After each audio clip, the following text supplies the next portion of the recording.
Welcome back to the United podcast. A little bit later tonight, but thank you everyone for joining us. I was just watching a little bit of Tottenham West Ham. As soon as I go live, my dog is not happy with it. I'm not sure why, so any sort of moaning in the background. Unfortunately, my dog's not too happy with the late start. You can blame Larry for that, but it is good to have Larry back. As George mentions, did carry the ship last night. Good evening, guys. Is Larry late from exhaustion after going solo yesterday? I didn't enjoy that pod last night. Larry, but how are you feeling in regards to, I was just sort of catching Tottenham West Ham there. You were out and about. We're back in 5 minutes late, but good to see you, mate. Yeah, you too. Feeling good.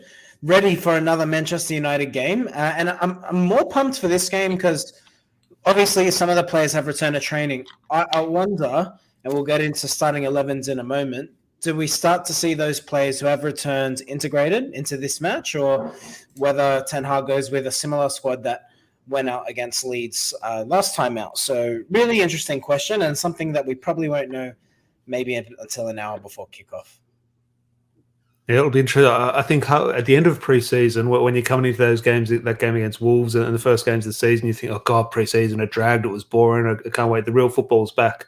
But here we are in the second game of pre-season, and you realise why we do get excited throughout pre-season, because yes, the result's not there. It doesn't matter if you win or lose. But in terms of these young players, which a lot of people, in my opinion, a lot of Manchester United fans sort of let slip in regards to the importance of Manchester United in terms of these young players coming through and getting the opportunity. It is because I think this is now a lot of these players will travel for the Wrexham game. I'm not sure how this tour is going to work with regarding this travelling squad, because there's going to be so many players, because all the first team players are going to have to go on tour. Then all these kids are going to have to go on tour to be available for the Wrexham game.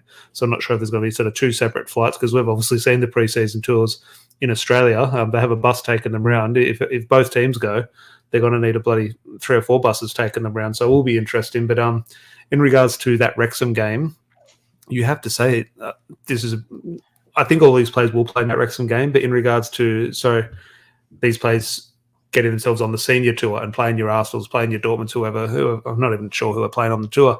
But this is a real shootout. As even mentioned, we'll sort of be a little bit more specific. You look at Hugel. If he scores another goal, well, we don't have a striker. So he pretty much guarantees himself on the tour. So I do think it's very interesting in regards to this game here against Lyon. Is almost an audition. You play well, you're on the senior tour for the pre-season. Yeah, I think there's a good opportunity for a lot of these young players. And we saw a few of them take their opportunity against Leeds. But it's an opportunity not only that, but to become more household names.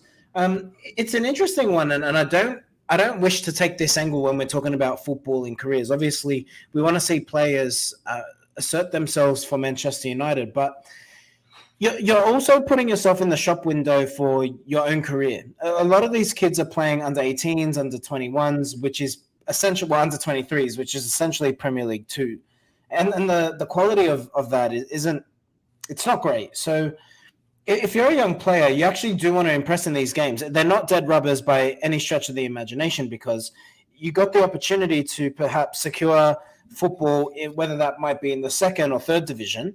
That's still a good career in football in the grand scheme of things. So no dead game. Everyone's got something to play for.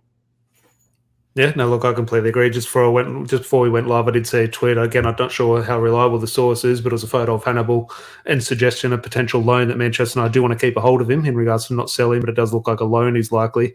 But I look at Hannibal as one of those players. You probably don't have him in that youth category. Now he's a young player coming through, but he's not one of those sort of reserve team players. He's had a season of first team football out on loan in Birmingham, but I think he's one player in terms of he pick up 1 or 2 injuries in midfield. If he performs well throughout pre-season, that's where a Ten Hag will hang on. Do we need a loan, or actually do we need to rely on him for a couple of weeks here throughout the season? So I think that is where you make the correct point in saying they're not dead rubbers. They might feel like it to fans and to Rafael Varane and Casemiro. Yeah, they're dead rubbers, of course. But to fans, to a young player. Age. Sorry, mate. Hannibal is still only 20. It feels like he's been around for a lifetime. He's 20 years old. Yeah, that's all. I might be a bit harsh then in my assessment of him. Maybe I do need to sort of categorise him, but he has had that year of senior football, so it will be interesting. But there are a lot in the chat. Adam, Dion, George, Chris as well. Good to see you, as always. So do get your thoughts in ahead of this match. And there are a few topics. I've seen George talking about Tellez. We'll touch on Tellez to Saudi Arabia in a little bit. Obviously, the West Ham Tottenham game is happening on Australian shores as we speak. I think Spurs are 2-0 down at halftime. to West Ham. We've seen recently Ryan Giggs news breaking around him in regards to the charges that have been dropped against Ryan Giggs. That obviously is worthy of a discussion. And a little bit of news around Hoyland. It looks like the ONANA medical today is potentially going to happen. Might not happen in Manchester. Might happen somewhere else in regards to maybe meeting halfway towards the US tour. But the last thing on this match, not the last thing on this match, but in regards to this match against Lyon, I believe it's happening in Scotland. I think it's up in Edinburgh. So United haven't been up there for a while. Any other names? We've just talked about Hannibal there. I'd like to see him sort of really sort of stamp his name down on this game and sort of get himself. Well, he'll definitely be on the tour, but sort of put his name in lights for Eric Ten Hag. But I look around the squad. You look at Joe Hugel. Obviously, he scores another goal. Be interested to see what happens with Charlie McNeil. He wasn't involved in the last game. I'm not sure if that was through injury or not, or just wasn't selected. But I think a lot of people would probably have Charlie McNeil ahead of Hugel. But Hugel was the one who was involved in the squad and did grab the goal. So I'll be looking at Hugel in regards to making a bit of a name for himself. You obviously look at Ahmad again. In terms of other young players, someone who does catch an eye for you and me is Isaac Hansen-Aaron. We'd like to see him do well. Just what are you thinking in regards to who has a genuine possibility of performing well and then putting the plan or sort of potentially providing the platform to be involved with Eric Ten Hag's senior setup? I think Hugo's a really good shout. I got to be honest, I'm surprised Charlie McNeil didn't play the last game. I don't know if he's injured or what the plan is there. I actually thought Charlie McNeil was a shoo-in last week against Leeds. So must have been an injury, you'd think. You'd have to think so, because he seemed. I want to say he seemed further up the pecking order than Hugel did. But Hugel, I mean, physically, big body. So in terms of the adaptability to men's football, maybe Hugel's seems more a natural fit. So anyway, I think in the case of Hugel, you make a really good point, because United are simply so bare up front. Now, even if we sign, let's assume United sign Hoyland. If we go into the season, even with Martial Hoyland, I still think that that's quite bare. So I think if Hugel does impress in preseason, I think you have to take him on tour simply because of sheer lack of bodies. Tom, I hate to say it, is Martial even fit? I can't believe I'm still in I think the latest I heard, he won't be fit for Wolves. Based on they said he's not going to be involved in a proper pre-season. He'll be doing his own pre-season to get himself. He won't be involved in this pre-season for Wolves. It'll be his own sort of, so he won't be match fit like the rest of the players. Again, how reliable that is or not, but I heard one or two people talk about that he's sort of on the ground, he's ready to go, but only on his program, not in regards to the first team setup. So do you think that that's Manchester United perhaps being a bit precautious with his, I suppose, poor injury-laden season? Let's not forget, had something similar last season, didn't he? Yeah, there's different ways to look at it. It could be a sort of a bit of a power play, a bit of a political move in regards to sort of in terms of the influence the potential no strike will have on a transfer market. I think that sounds stupid in regards to we need to look like we have strikers, that we're not desperate, but maybe that sort of plays a part in regards to maybe putting pressure on the club in terms of Eric Ten Hag. So I need a striker. He's one who's not available, sort of thing. But it's disappointing because you talk about Martial there, and the starting spot is his, no doubt, if he is fit and available. But we have to unfortunately assume that he won't be fit and available. But that's where you talk about Joe Hugel, and this is not me saying that we should be in a position where he's leading the line against Wolves, and he won't be leading the line against Wolves. You'd obviously play Marcus Rashford through the middle if he was available. Maybe even a sort of maybe a false nine, but maybe if it came to that, Hugel won't be starting against Wolves. But what I would say in regards to defensive Hugel, I don't see a future of Manchester United striker there. But in regards to the short term and sort of who knows what the future can hold, he's on one goal already. If he scores in this game against Lyon, then maybe scores a double against Wrexham, and maybe bundles one over the line in the second last pre-season game, that might not guarantee a future at Manchester United. That might not guarantee a huge contract at Old Trafford. What it will guarantee is a spot on the bench against Wolves. And then what that guarantee, or what that sort of provides a possibility is, let's say there's a hypothetical where he's on the bench against Wolves at 70th minute, we're 0-0, we need a goal, throw caution, a win, Eric Ten Hag throws another striker on, and Hugel scores a 1-0 winner against Wolves. Now, this is all hypothetical, very unlikely going to happen, but that's how careers can kickstart. Even if I'm sitting here and I don't think he's good enough for Manchester United, well, you can make yourself good enough by arriving in that manner. So I'm just thinking it's where we do look at, okay, these are dead rubbers, but you score a couple of goals in the situation we're in, where we're not going to spend 100 million on Harry Kane. He's currently playing football in Australia. I'm just thinking maybe we should go. have to go take your chances when they come, and he's got a Where chance. is that game, by the way? West Perth. Ham. No, I'm good. I don't really want to go to Perth. But look, it's I think we're being optimistic, but let's be real. I don't think Hugo's going to be a Manchester United player. I think if you're, particularly for a striker, you find young strikers to make it at United. You either hit the ground running at 18 or you don't seem to make it. I'm just talking about just having an actual striker available against Wolves. It's not about a career at Old Trafford or him being good enough. It's just simply there's no one at the moment. I don't know what's happening with Mason Greenwood yet. I know people want to kick me every time I say it, but I'm no clearer on what's happening there either. Well, he's not even trained. So Martial's closer to fitness than Mason Greenwood, and Martial's not fit because Mason Greenwood's not even training with the team. So he's definitely not going to go on tour, which means he simply won't be available. No, you're right. Who knows? Maybe we'll be here. Look, I think we raised the topic yesterday, didn't we? Marcus Rashford. Do we start the transition of him to a number 9? And I think I dare say this. I think it's his decision. To be honest, I think it's his decision because I think what he has seen is in terms of around that and sort of people have experience throughout the club. You do look at and the obvious sort of Manchester United comparison is Wayne Rooney ran himself into the ground, and how now Marcus Rashford's a far better athlete than Wayne Rooney in terms of the way he's taken care of his body and sort of the investment that's gone into it. But what we've seen, okay, Rooney was running to the ground, sort of wasn't the same player, had to change his game. Rooney ended up being pretty much a number 6 for Manchester United. He was the furthest thing from that sort of striker. And I just look at Marcus Rashford, you think the 1 or 2 injuries he's had, the amount of football he's had at a young age, when that pace does go, and that's not a criticism of him, Ryan Giggs, his pace went. So when Marcus Rashford goes, we're both being not critical, but sort of raised many questions over his ability to sort of change his game. Maybe there is a decision now saying, well, look, I can still play wide now, but look, I probably will lose my pace in 3-4 years' time, maybe 2 or 3 years' time. I'll lose that edge. I might as well just start my transition now. And maybe there is some things in the back of his mind where I don't know what the goal record is. And again, I'm not saying Marcus Rashford's going to break Wayne Rooney's goal scoring record, but potentially he's starting to sniff at that. I don't think that's a possibility.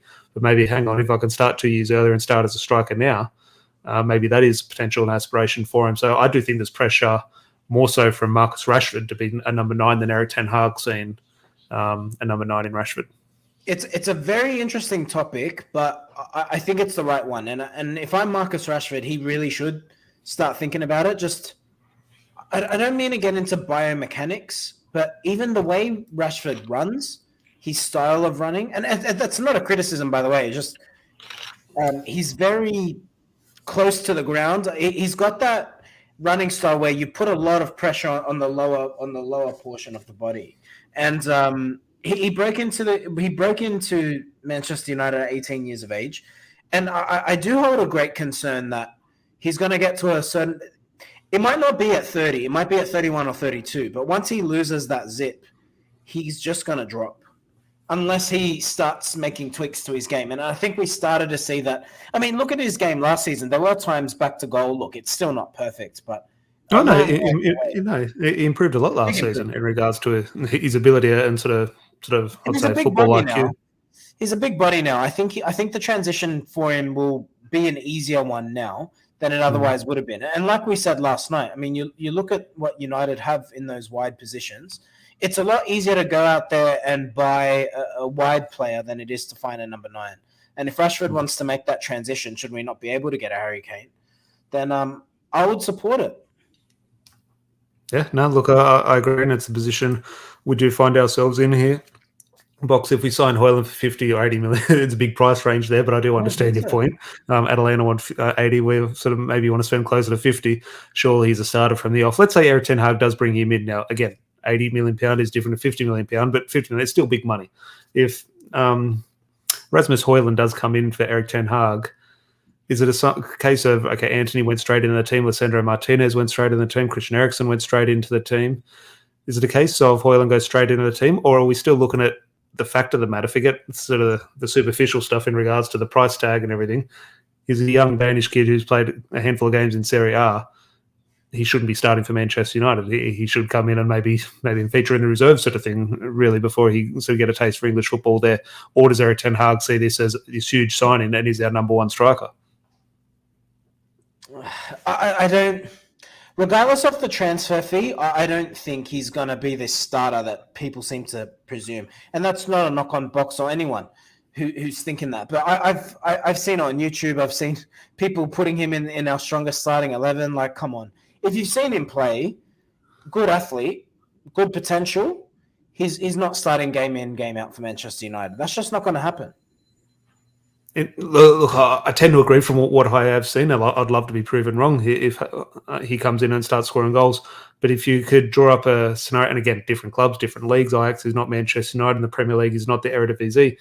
But let's say Erik ten Hag brought him in for Ajax, just in regards to the style of player and potentially his energy and the exuberance sort of thing. You could, again, not an expert on Ajax, not an expert on Højlund, but you could say, yeah, that would work, and it'd be sort of banging in goals and the next big thing out of Ajax. I'm just thinking in regards to fitness system. And again, I don't know if he will fit it or not fit it, but if Erik ten Hag's after him, I not even look at the finishing, which is a huge thing, which is the only thing I need to look at for a striker if I'm the manager. But the way Erik ten Hag obviously views the game, and a huge part of sort of getting the ball up front is the way you defend from the front. And I just think, yes, we're looking at the way he plays and he's running and his finishing ability, and that's all sort of the things we look for as a striker. Erik ten Hag, maybe the reason he is so highly valued is how he'll help us defensively. And if we start winning the ball far higher, maybe it's a criticism we had of Cristiano Ronaldo. Okay, great finisher, but he won't get through the work for you. So maybe it's the opposite. We're going to have someone who potentially get through that work and provide a better base to attack. Oh, you mean like Veghorst? No, I take your point. I imagine if we sign Højlund, I think he'll start the season on the bench. I think you'll see a transition much like we saw with Casemiro. And look, when you think of his attributes, big body, but there's still some growing to do. He's not quite the physical specimen that you expect him to be yet. I mean, he's 20 years of age. I think in 2-3 years, obviously, he'll see that development. You see his shoulders broaden out and so forth. But the style of striker he is, because he's rapid, I would love to just see him brought on in the second half of the game against tired defenders, because then there's less pressure on him. He's a young kid, so do United not only – this isn't about whether he'll be able to hit the ground running or not. I think United have a duty to him to set him up for success. And you set up a 20-year-old for success by bringing him off the bench and easing him in. And then once he scores his first goal, then allow him to continue to prove himself and build on that confidence. Because if you start him and he's not scoring the first couple games, imagine what Twitter's going to be. I can draw the tweets for you from now. You got to ease him in and you got to protect him. Yeah, no, look, I tend to agree. Now, the last thing on this match, now, all the players are back in training. We'll get into Tellez, who's not back in training. He's obviously on the verge of a move. We'll touch on that. I haven't seen Eric Bailly back in training. I've seen all the other players, but I assume that's potentially he's on the verge of a move. So we'll touch on all those players. But all the other senior players are back. Bruno Fernandes, all the players who played during international, Rashford, etc., Harry Maguire, Scott McTominay, they're all back. Are they going to go straight back into this game, or after a week of training, they sort of maybe have sort of one more week, or do you think that this will be almost a very similar approach to the Leeds game, or do you think it'll be two sort of senior teams? I think and the kids get more of the game against Wrexham. Yeah, I do think that you will start. I think Rashford and Malassian, etc., will play. I do. Nothing dramatic. I imagine they'll maybe get half of a half. I don't think it'll be anything drastic because they've only been back in training for, 2 days, 3 days? 2 days. Yeah. So, it might even be premature yet, but you'd imagine they take some time. I mean, it's going to be at a friendly level pace of game. It's not going to be any intensity. There's nothing to read into whether United lose 5-0 or win 10-0.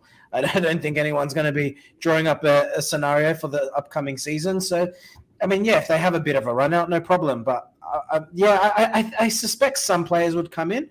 I would have to think someone like Rashford, probably not so. But I could see the same Malacia Alanga playing.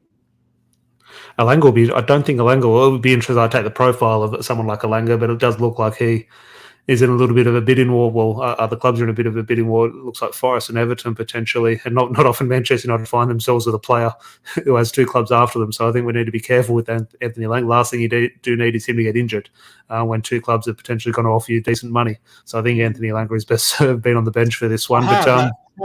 Devil's advocate. What if he goes and scores a goal in pre-season tour? Maybe you just had 5 minutes. Yeah, but I think these clubs and their scouting, if they're after Elanga, they've obviously seen him play before. I think they're very, okay, if you score in a preseason, I understand your point, but then that's not going to change or shouldn't change their mind in regards to a professional setup. But before we move on, just in regards to the younger names we did see against Leeds, your Emran, your Hanson Aaron, Will Fish and Reece Bent at the back, Gerardo at right back. Is there any player sort of just a bit of a hope, you hope sort of performs well and sort of puts a bit of a foot forward?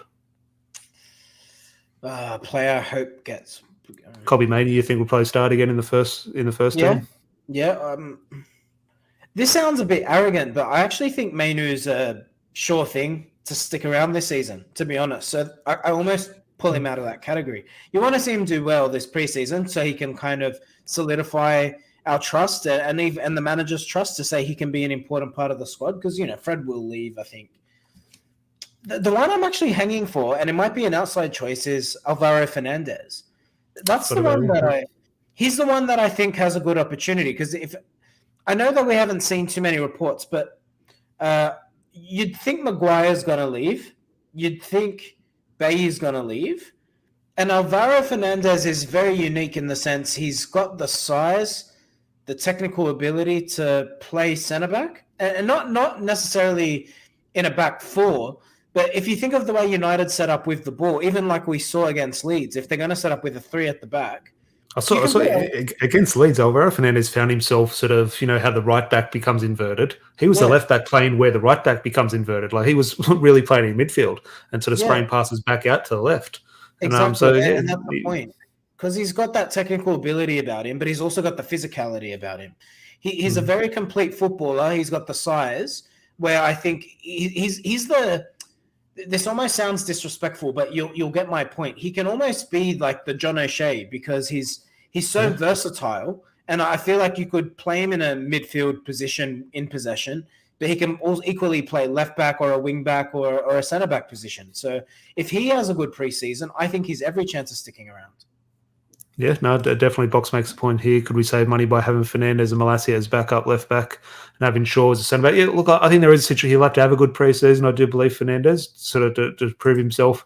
Not that preseason proves himself as the Manchester United player, but I think he'll need to continue some good form and minutes sort of to cement a spot at Old Trafford next season. But yeah, you'll definitely love to see it, especially as I believe their football, and whether Eric Ten Hag takes this route, I'm not sure, but I believe football over the next 3, 4, 5 years will very strongly revert to a bit of a 3 at the back. We've seen Manchester City, while they do line up with 4 at the back, when John Stones steps into midfield, the fullbacks come in and it's a real 3 at the back. I think in terms of the modern sort of prototype of a left centre-back is your type of Alvaro Fernandez.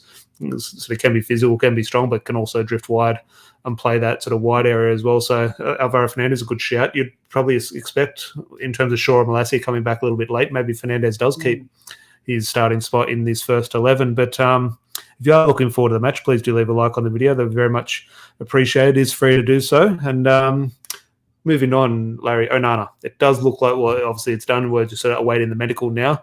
Looks like he has said his goodbye to Inter. The good thing about this now, again, touch wood, it has to be done, obviously. But it does look like if Manchester United and their doctors do this the right way and do their sort of work properly, he will be available for at least 95% of the tour. And Eric Ten Hag, that can only be a positive because they're going to need a lot of hours on the training ground working out how to play out the back. Yeah, they are. And look, I think, the only game he'd really missed is Wrexham. Let's not forget Wrexham's the first game. And United have promoted it as it will be a Manchester United youth team. So I think with the first team, he'll be available.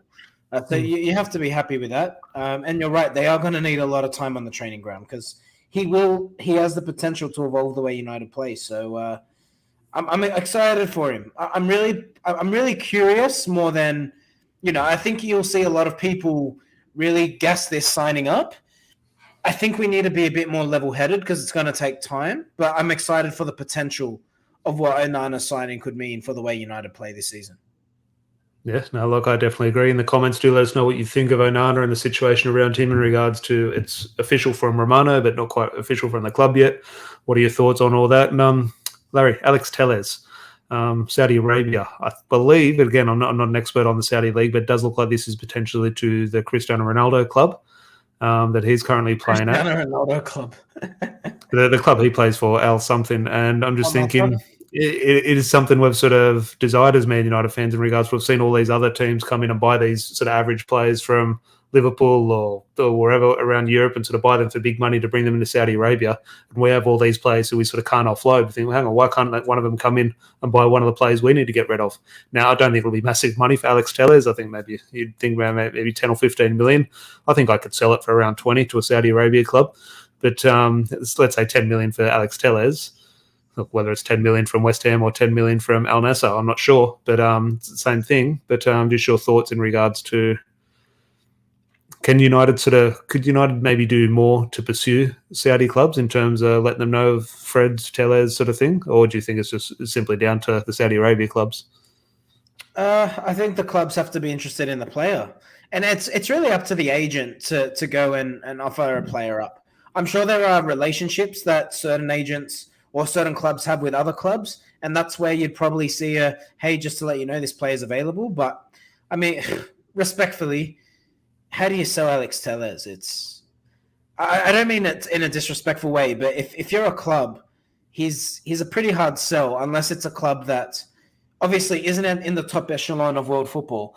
He goes to a Turkey, he goes to a Saudi Arabia, he goes to an MLS. I think he's in a similar position to when we signed him. What did we sign him for? 15 million, 18 million, 20 million, something? I want to say 12 point something. Yeah, okay, less than 20. I think he's probably in a similar position now. Look, he's a Brazil international. He's won a trophy. Did Sevilla? I assume Sevilla won the Europa League last year. He's part of the Sevilla team in the final. I think he's in a very similar position to when we did sign him. Yeah. Now he's got Man United on his CV. Like there's no denying that. He failed at United. He had a season he had 2 seasons. He failed to impress and he got loaned out by Ten Hag. So, he's been a failure. And at 30 years of age, I don't think there's a lot of resale. Because the thing is, when you sign for United, you go one or two ways. You either go up to Real Madrid, because that seems to be the only club that, depending on where you're from in the world, that you view as a step up. Or a sideways step, but a different challenge, whatever way you want to put it, or you really drop off because you failed. And I think Alex Tellez falls into the latter. If United get 10 million for him, I think that's a good deal. I got to be honest. Oh no, yeah. Look, I tend to think now. I'm just thinking in terms of the way I could sell it in regards to Brazil international. In terms of the way they're signing all these Brazilians, they're not after Fred. Unfortunately, it does look like Box brings up one of the Turkish clubs after Fred, but yeah, I think you could get 15 million for him. But if you're going to take 10, he needs to be off the books. No doubt. You know what makes someone like Tellez a hard sell? The fact United loaned him out. Like with Fred, you can argue that with Fred, like he's a very important player. He plays most games. He's third choice. Well, the only reason we loan players is because we can't sell them. The ideal at the moment, someone at that age needs to go on loan. They need to be sold, but we can't do that first bit of selling. And that's the problem. So if you're a buying club, it's actually in United's interest. And who can forget our well-publicized financial fair play issues? We even managed to get a fine of 300,000 euros, as if our transfer budget wasn't already hampered enough by the Glazers and financial fair play. So there you go. Even our best efforts to elude financial fair play has been United in the backside. Maybe we'll find. I tell you what, if United are short by 300,000 euros in the next transfer haggle, I think we'll all remember why. But look, in all seriousness, that's why getting someone like Tellez and Maguire and so forth off the books is so difficult. Yeah, no, look, I agree. And sort of to wrap up, and if there is any other topics, throw them in the live chat, and Larry and I will definitely discuss them. But the last one broke about now before we did go live, and this has always been a touchy area for us. We've obviously sort of tiptoed around the Mason Greenwood topic for about a year.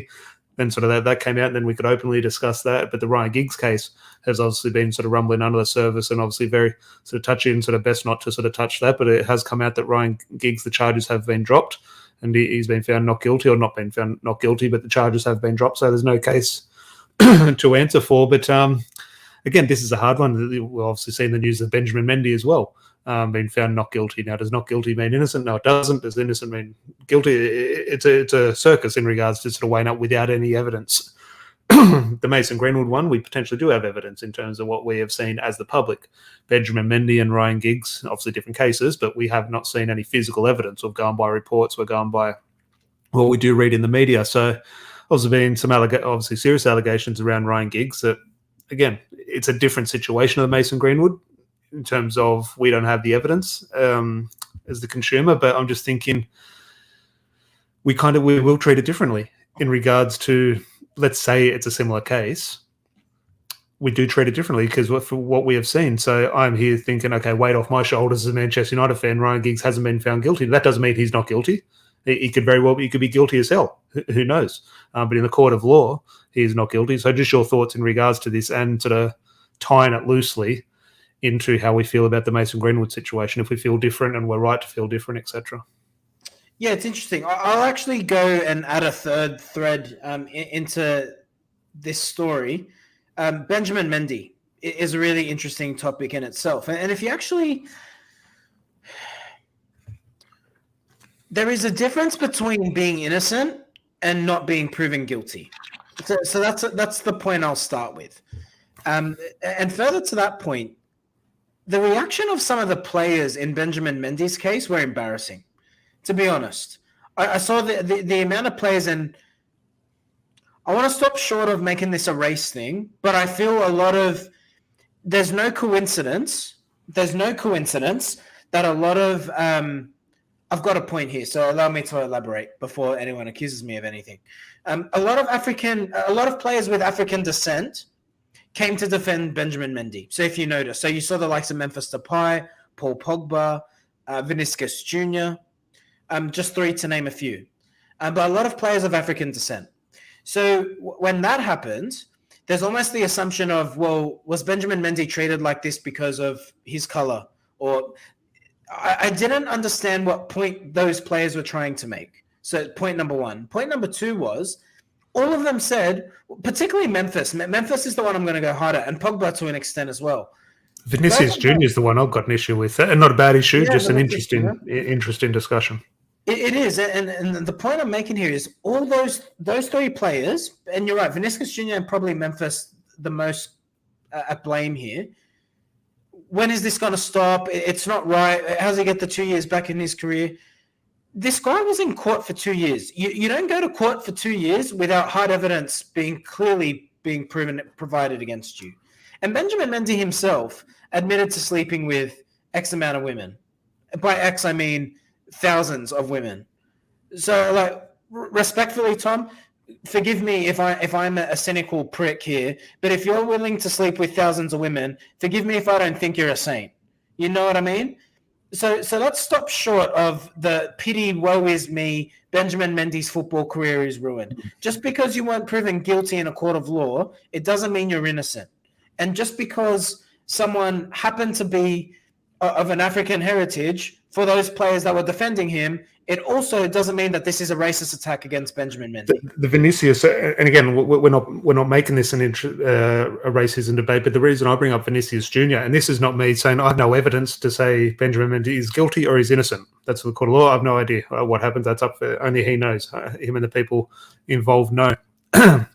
But the interesting round I found interesting with Vinny Jr. is that the language he came out and you said, okay, he's not guilty. Now, okay, we need to seek punishment for the other people and sort of restore Benjamin Mendy's career.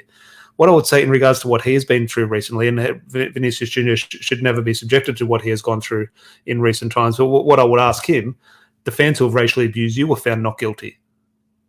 Should they be sort of praised, and are they okay because they're found not guilty of racially abusing you? And I'm just thinking that is where this term guilty, innocent, not guilty case dropped. It opens up a can of worms. We're currently having that with Mason Greenwood. He's innocent. Or he's not innocent. He's not guilty. Does that mean he isn't guilty? I'm just saying it opens up a can of worms. And I'm just thinking players do need to be careful in regards to, you can understand it if they have a relationship with someone in terms of naturally defending someone, of course. But it does open up a can of worms, and players do need to be careful. And again, show your support. Like as I said, in a court of law, he's a free man. Okay, we've had this discussion with Mason Greenwood. He's free to sort of pursue his football career, of course. But it's when you get attached to these players, you have to be careful. As I said, that's what I grew up idolising Ryan Giggs, an absolute hero of mine, as people have alluded to in the chat. As a person, he's probably one of the worst people you could come across. And I'm just thinking, I try and separate the footballer and the person, but footballers do need to be careful in terms of what they do say these days. You're absolutely right. So let's bring this back to your question around Ryan Giggs and Mason Greenwood, because I think there is some relatability and crossover in terms of the scenario. And this is kind of the point that I've been trying to make it in just being devil's advocate, not to say Mason Greenwood did or didn't do it, or should play or shouldn't play for Manchester United. But like you said, you're a bit relieved for Giggs. But we say that with the hindsight of the career he's had. Yeah. So, I know. I shouldn't be sort of feeling my feelings about, but that's the problem. And this is like when you and I were at the pub a couple of weeks ago and we recorded the video. This is why I made the point. If you think Mason Greenwood should play for Manchester United, it doesn't make you a bad person. Equally, if you think Mason Greenwood shouldn't play for Manchester United again, you have an equal right to that opinion. Neither is right or wrong. But I think if we're going to celebrate Ryan Giggs' career, if you think Ryan Giggs deserves a statue outside Old Trafford, now I believe many people actually think he still does. And dare I ask you, Tom, if you have that opinion. But the point is, we can't pick and choose when we want to mix politics and our own personal feelings and football. It's either one or the other. I completely agree. And I'll come back to this very simple point, which you know what I'm going to say, when we've seen evidence. I think that it changes everything. You've seen photos, you've heard audio, but you haven't seen footage of him hitting her. Yeah. And like, do you get what I mean? It's not conclusive. Even if you listen to the audio. I understand. Devil's advocate in the audio, right? So it was a Snapchat recording. It went from one section, which then jumped about a minute or so into a section that damns Mason Greenwood. I can fully see how it didn't hold up in court in regards to those bits of evidence, but in regards to where there's smoke, there's fire. It went to court.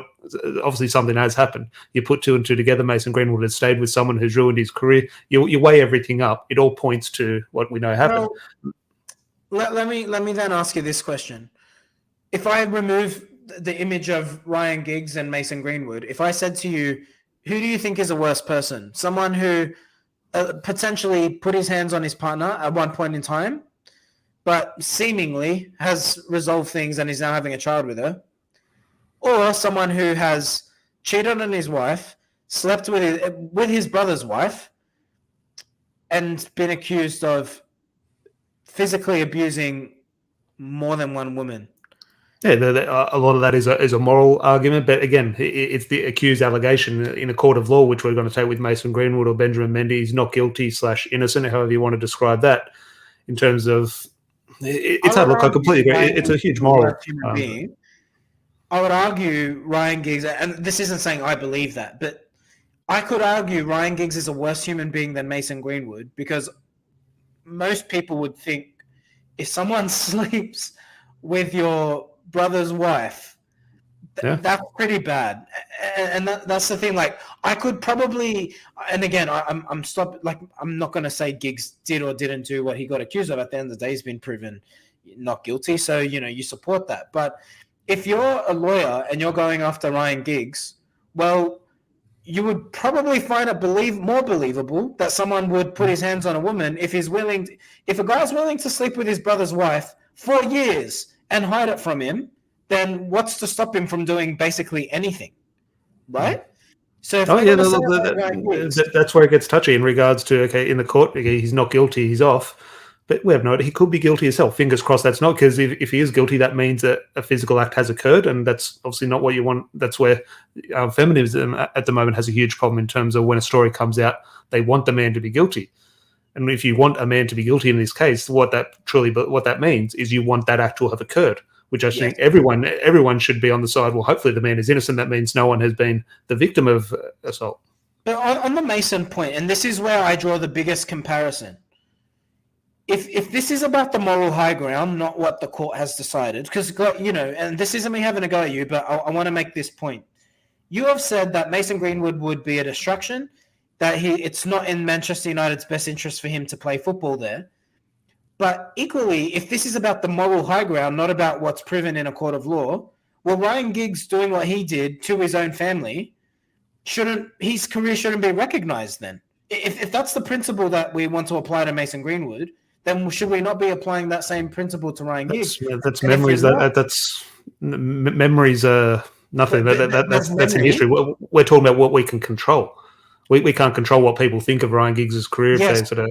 you're right. But what we can control equally is how do we celebrate Ryan Giggs, or how Yeah, does but Manchester United celebrate Ryan Giggs? that's nothing. Everyone will be up for interpretation. Like that's up for sort of everyone's individual sort of feelings. In terms of Mason Greenwood, we're talking about physically what's happening on the pitch. We can't control how we view Ryan Giggs. Someone will view him as a legend. Some people won't.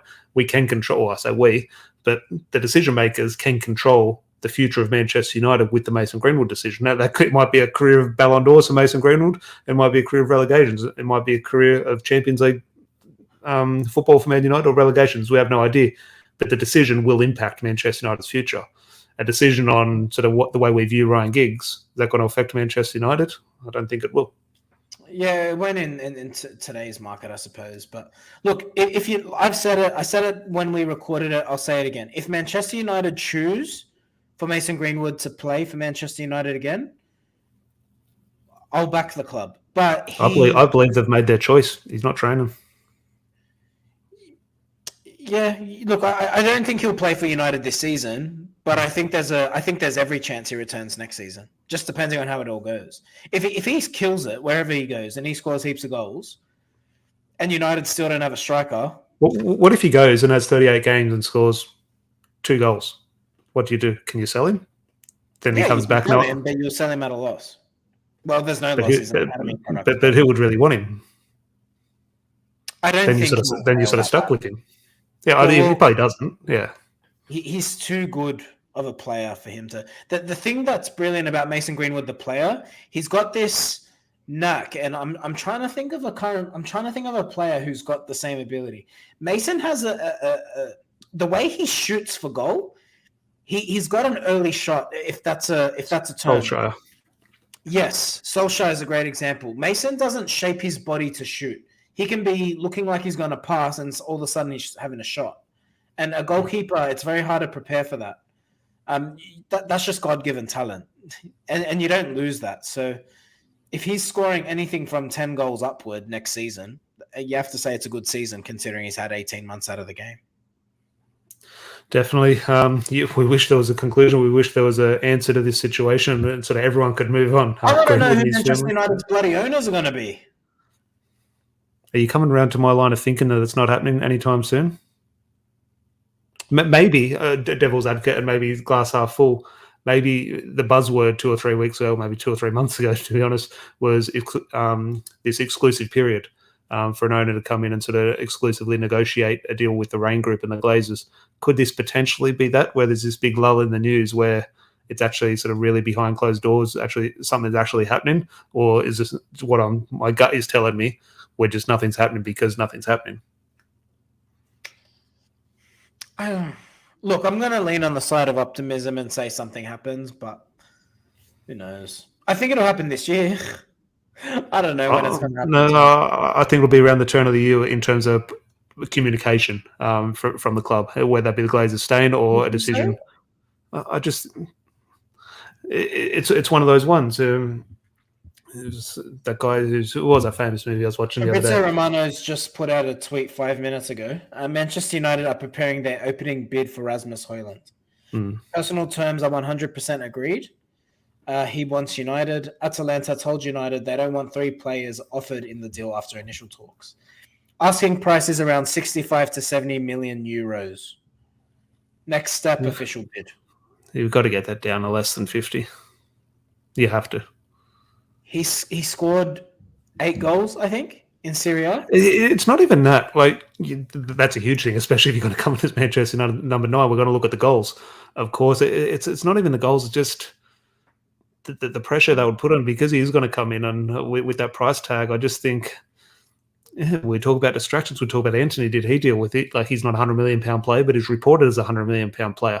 Like, no one, when Declan Rice has a bad game, the media is not going to go after his price tag. They'll be talking about Anthony and Harry Maguire being more expensive than Declan Rice, which isn't the case, but that comes with the Manchester United territory. So I just think it's not fair putting on the player. I mean, in regards to if he's going to be a sort of a main figure for Manchester United, Erik ten Hag has belief in him and is putting that faith in him. You need to do the right thing by him, and he's simply what he's done in his career. He doesn't. Now, maybe he is a Ballon d'Or winner in the future. Who knows? Maybe Erik ten Hag can see something that we can't. But I don't think it's fair spending this type of money and sort of placing that instead of number 9. Not that he's going to wear the 9 shirt, but that sort of burden on him. But Boxy, I do agree. I think it'll be around the turn of the year, and look, hopefully that's a positive decision around the turn of the year. But I just think communicate could be the Glazers staying in 2024. Who knows? De Jong, Glazers stay. Chris, look, I agree. How can nothing be happening? Surely something is happening, but it just sounds like nothing is happening. So maybe the reality is that nothing is happening. But also, Hoyland will need to make the impact of unknowns Martial Hernandez in the first. Look, as I said, he could hit the ground. He could be perfect. Just because you score 8 goals in Serie A doesn't mean you might score 38 in the Premier League. Maybe better team around him, and sort of he just might love it. He has been reported to be a Manchester United fan. He could hit the ground running. That is what you do hope. But to finish up, Larry, a bit of a scale of 1 to 10. Optimism going into the new season in regards to weighing up what other clubs are doing and everything. I would say I'm around about a 7, but simply because Erik ten Hag, I have full faith in him sort of getting the best out of what he has at his disposal. I'm going to say a 7 as well.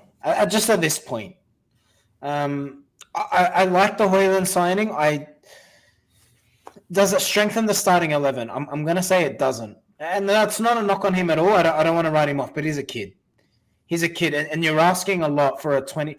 Anyone who comes out here and puts him in your strongest starting 11, and I've seen it from people with big profiles, respectfully, you're being optimistic. He's not going to hit the ground and have like a Haaland-like impact. He's just not. If he scores 10 goals for United, it's a success. Yeah.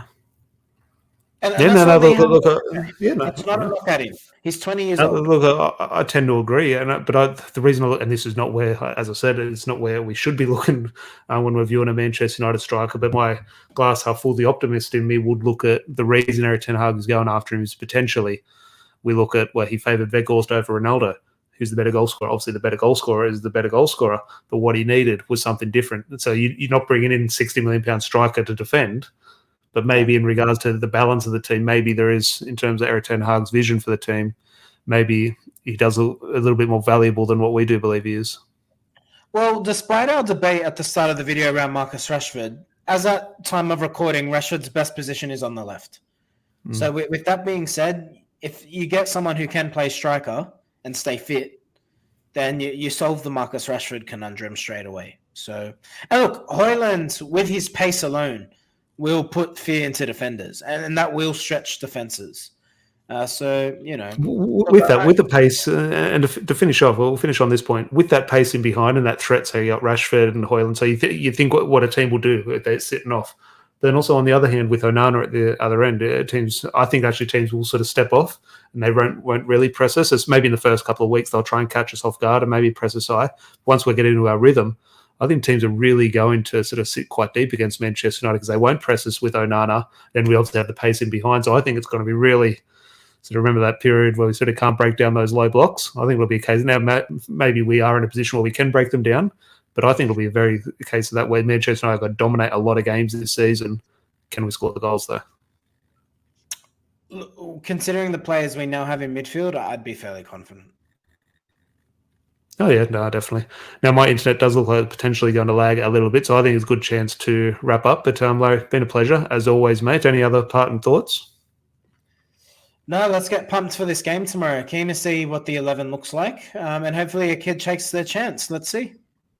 Fingers crossed, love, nothing more. Remember that narrative coming out. That's the one I'm hoping. I would love that on a personal note because I remember doing a video on him about 2 years ago in regards to a bit of a one to watch. So I could look like I did know what I was potentially talking about. Few and far between, but Alvaro Fernandez definitely do see a career in the game. Whether it be Manchester United, I'm not sure, but fingers crossed it can be. Other than that, hopefully everyone did enjoy that. Please do leave a like on the video on your way out. Subscribe if you're new, but do appreciate everyone joining us and having a bit of a chat with us. And we'll obviously be back with the match review. Sometime Thursday. Actually, I won't be with you Thursday. Maybe Larry can go solo again if anyone wants to join Larry.